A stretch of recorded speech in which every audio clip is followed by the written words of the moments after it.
Hey everybody, welcome back to the channel and more Horus Heresy here. Another Solar Ox piece, and that is the mighty Malcador Infernus, one of the coolest things that they've ported over from the formerly Forge World or like resin models into an actual plastic kit now. So let's get this opened up and we'll take a look at everything that you guys would get inside for picking up this beast.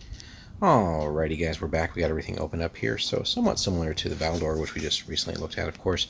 So we get our decal sheet, basically the same stuff for the Solar Ox vehicles, our guide to building this beast, so stuff that we've seen over and over again as far as those things go, but we're here for the plastic goodies, so there's some overlap between the kits because it's the same chassis, but here I think we're getting one extra large sprue compared to the Valdor, so a little bit more beef here to get through, but the side sponson sprue for the chassis type, so good that they give us all the options as well, so we don't have to spend anything extra or buy more kits or anything just to complete what we're trying to get here.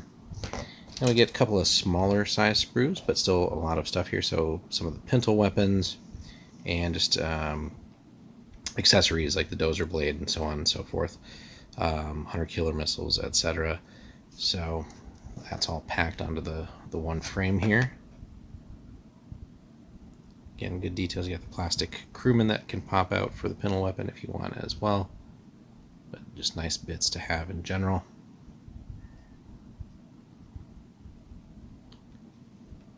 So there you have that.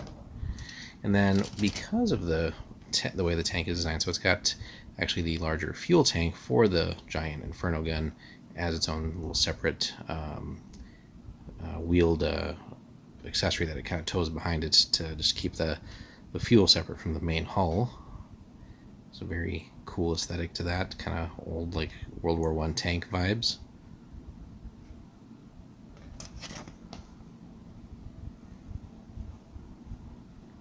So there you have that. And then we get into the big boy sprues. Oh wait, we got one more small one kind of hiding between the larger ones here. So basically the lower hull sprue with some of the tracks, and then like the back half here with the engine cover as well.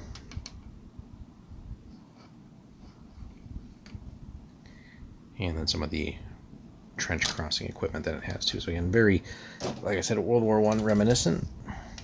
Then we get into the business end sprue. So this is mostly dedicated to the Inferno cannon, and you can see just the size of the thing here, right? Normally this would be something that's like on a Warhound, but this is portable on the tank here. So one of the cool things of the Solar Ox tanks, at least this one in the Valdor in particular, sporting some pretty big, impressive weapons, especially if you have to face down several of these in a game.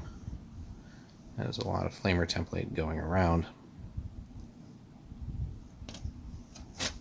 So again, just the back side here. Overall, it's not a complicated assembly, just a fair bit of stuff to get done. But you can see the business end there. It takes up quite a bit of real estate.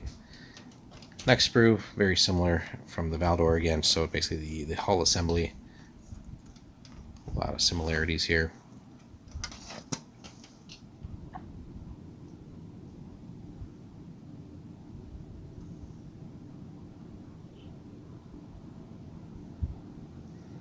And just a cool chassis overall, right? So we're bigger than the normal tanks, not quite a Baneblade, but just kind of intermediate heavy tank size.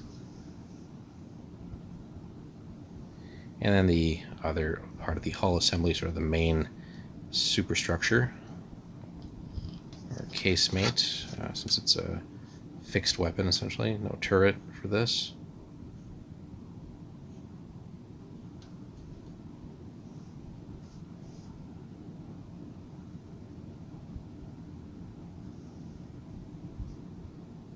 So there you have it. So awesome that we have this in plastic. Let us know your thoughts, guys, overall on the kit itself versus the older resin. And if you had both, let us know which one you think is better. Just for, I think, cost, I think this one comes in significantly cheaper than what the resin one used to be from Forge World. So ease of building, of course, it's not that difficult of a kit, although obviously the resin one would have been faster just to kind of get up and running. Fewer pieces, of course, but I think the plastic, they've done a great job on all these kits. But anyway, again, we get the 3 big sprues. Let us know too in your force, how many of these do you plan on running typically. I think we're going for 2. And then again, so yeah, we got the big sprues, we got the 3 medium-sized sprues, and then the smaller accessory sprue to top it all off.